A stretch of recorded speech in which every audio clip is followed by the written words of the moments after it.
নমস্কার বন্ধুরা, বৌদির হোম কিচেনে আবারও আপনাদেরকে স্বাগত জানাই। তা আজকে আপনাদের সাথে আমি যে রেসিপিটা শেয়ার করব, এটা সকালের ব্রেকফাস্টের রেসিপি, যেটার জন্য আমি এখানে ময়দা এবং আটা দুটো ইউজ করব। তা আমি এই কাপের মেজারমেন্টে 2 কাপ ময়দা এখানে নিয়ে নিয়েছি, আর 1 কাপ আটা এটার সাথে আমি মিক্সড করে দেবো।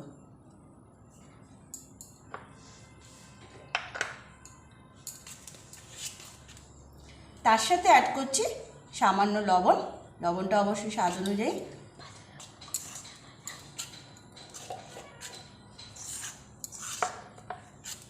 ভালো করে লবণটাকে আমি মিশিয়ে নিলাম। সকালের ব্রেকফাস্ট বানাচ্ছি আমরা আজকে।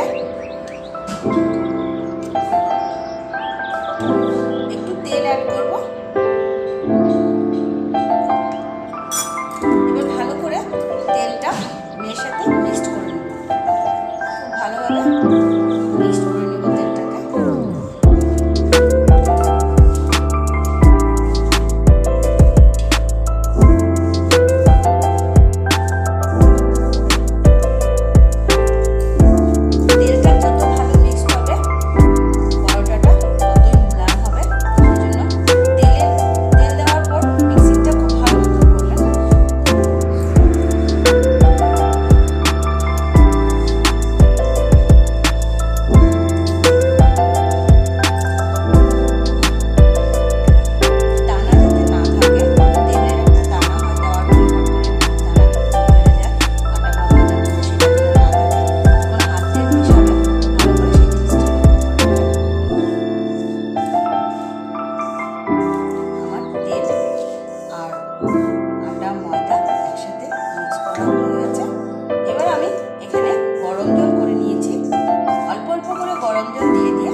দেখুন একদম নরম।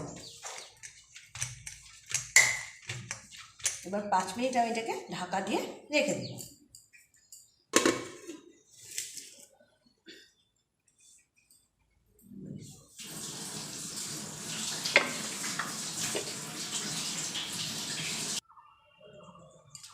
এইবার আমি এখানে 2টো ডিম নিয়ে নিয়েছি। ডিম দুটো আমি ফাটিয়ে বাটির মধ্যে নিয়ে নিচ্ছি।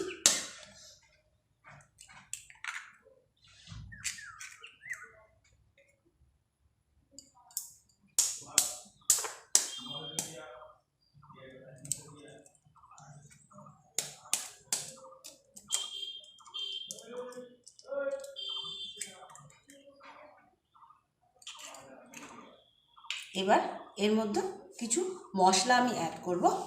প্রথমে আমি দিয়ে দিচ্ছি পেঁয়াজ কুচি এবং কাঁচা লঙ্কা, যেটা আমি কুচি করে কেটে নিয়েছি, একদম কুচি করে, যাতে ভালো করে এটা মিক্সড হয়ে যায় সেই জন্য।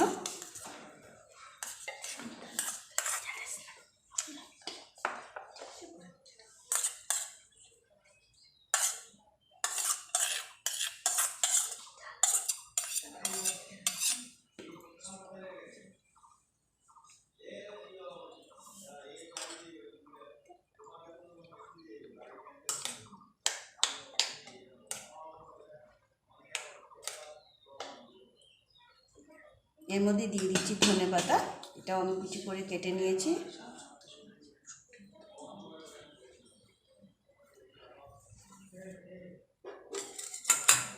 এবার এর মধ্যে কিছু মশলা আমি অ্যাড করব। প্রথমে দিয়ে দিব লবণ,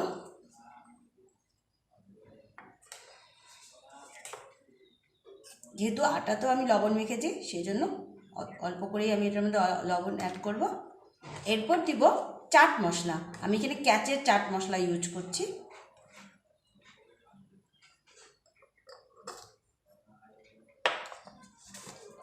সামান্য একটু গরম মশলা, যেটা আমার বাড়িতে বানানো। ব্যাস, আর কিছু লাগবে না। ভালো করে আমি জিনিসটাকে ডিমের সাথে মিক্সড করে নিচ্ছি। খুব ভালো করে মিক্সড করে নেবেন মশলাগুলো, যাতে দানা দানা হয়ে না থাকে।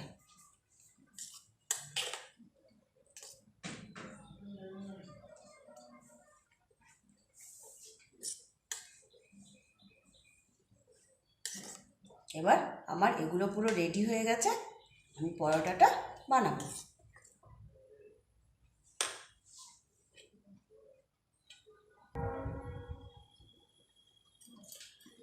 দেখুন 5 মিনিট আমি এটাকে ঢাকা দিয়ে রেখে দিয়েছিলাম।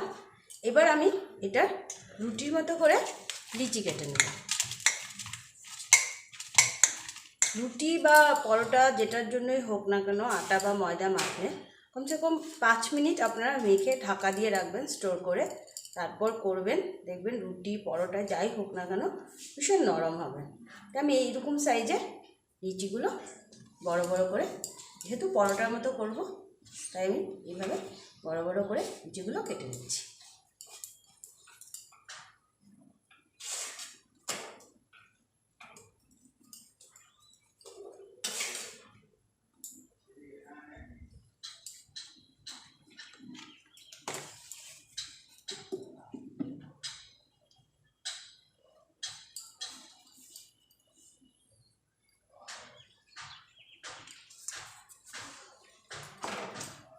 এদিকে আমি দুটো রুটি বানাচ্ছি নর্মাল, যেহেতু মা পরোটা খাবে না, তো মার জন্য আমি দুটো রুটি বানিয়ে দিচ্ছি আলাদাভাবে। আর বাকি সবার জন্য আমি পরোটাটা করব।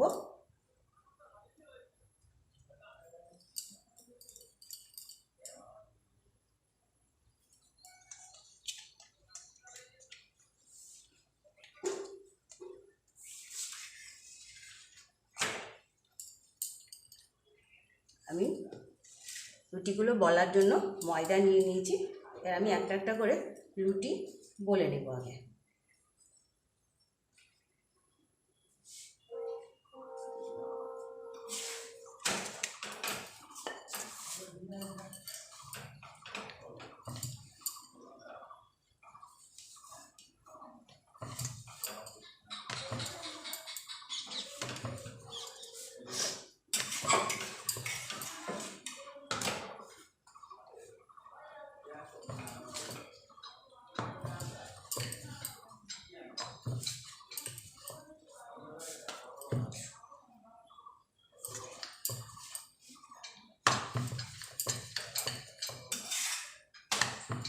আপনারা বড় করে বলুন বা ছোট করে, যেরকম আপনাদের ভালো লাগে। আমি একটু মিডিয়াম সাইজের রুটিটাকে বলবো।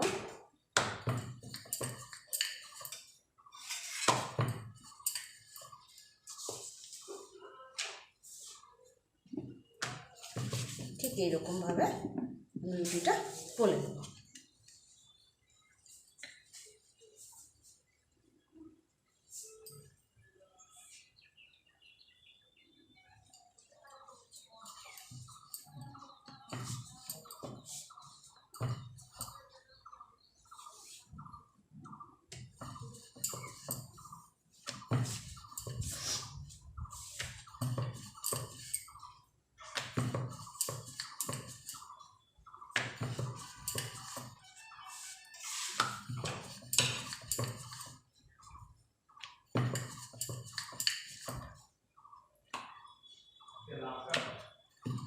দেখুন আমার রুটিগুলো বলা হয়ে যাচ্ছে। এবার আমি একটা একটা করে রুটিগুলোকে ভাজা শুরু করব।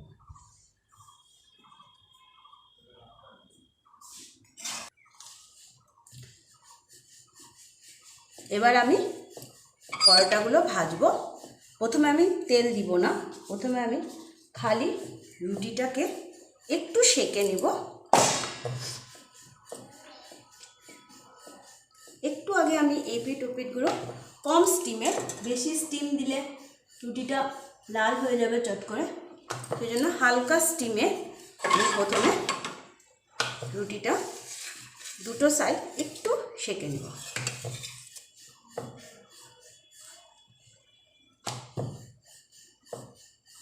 দেখুন একটা সাইড আমার হয়ে গেছে, সুন্দর উল্টে গেল। এবার আরেকটা সাইড একটু সেঁকে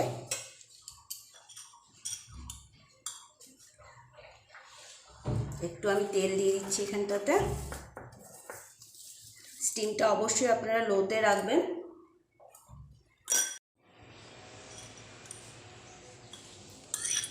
আমি এবার আরেকটা পরোটা দেখুন দুটো সাইড একটু একটু সেঁকা হয়ে গেছে।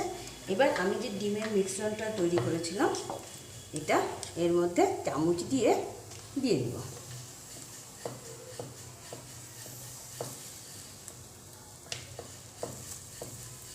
দিয়ে এইভাবে ভালো করে ছড়িয়ে দেব।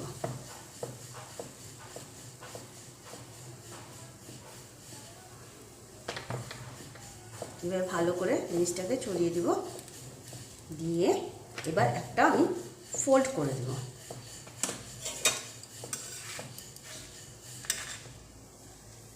ঠিক এইভাবে। স্টিমটা সেই জন্যই কম রাখতে বলছি, ভিতরের ডিমটা যাতে টানে সুন্দর করে। তেল আগে অল্প দিয়েছিলাম, এখন আমি তেল দিব।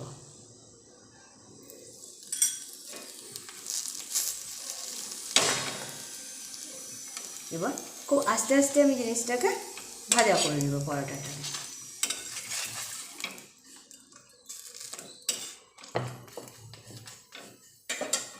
এবার আরেকটু তেল দিয়ে দিচ্ছি ওই পিঠটা হওয়ার জন্য। দেখুন এইভাবে আমার ডিম পরোটাটা তৈরি হয়ে যাবে, একটুও বেরোবে না সাইডে দিয়ে। এবং ভিতরের ডিমটাও যেহেতু লো স্টিমে রাখবো আমি, সুন্দর আস্তে আস্তে টেনে যাবে। হাই স্টিম দিলে রুটিটা পুড়ে যাবে, সেই জন্য স্টিমটা অবশ্যই লো রাখবেন। এবং এইভাবে আস্তে আস্তে উল্টে পাল্টে দুদিক আমি ভাজা করে নিচ্ছি।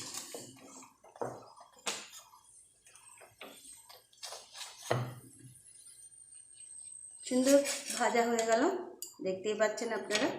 একটুও ডিম আমার বেরিয়ে যায়নি এবং ডিমটাও ভিতর দিয়ে সুন্দর টেনে গেছে।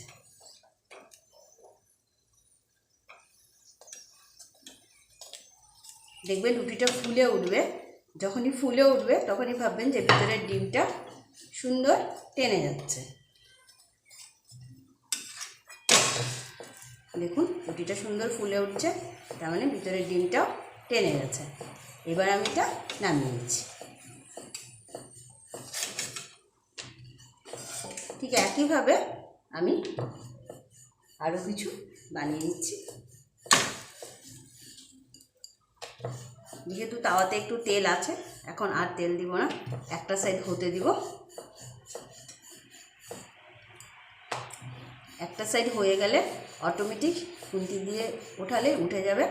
আপনারা যারা যারা আমার চ্যানেলটি দেখছেন তারা সবাই অবশ্যই লাইক করুন, শেয়ার করুন এবং সাবস্ক্রাইব করুন, এবং বাড়িতে রেসিপিগুলো বানান, ট্রাই করুন এবং আমাকে কমেন্টে জানান। যারা আমাকে কমেন্ট দেখুন ঠিক একইভাবে আমি আরও একটি পরোটা তৈরি করে নিচ্ছি।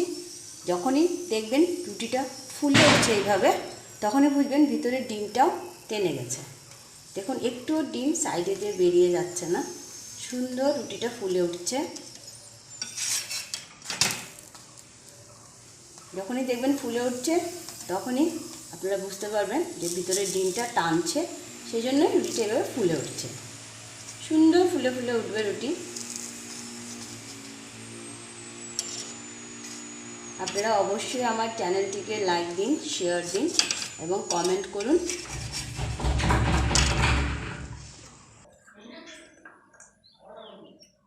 দেখুন আজকে আমি এইভাবে মটর ভাজা করেছিলাম, তাই এই পরোটার সাথে এই মটর ভাজাটা সকালবেলা টিফিনে আমরা সবাই খাবো। আপনারাও বাড়িতে বানান, ট্রাই করুন, ভীষণ ভালো লাগবে খেতে। বন্ধুরা, আজকে এতটুকুই, ধন্যবাদ।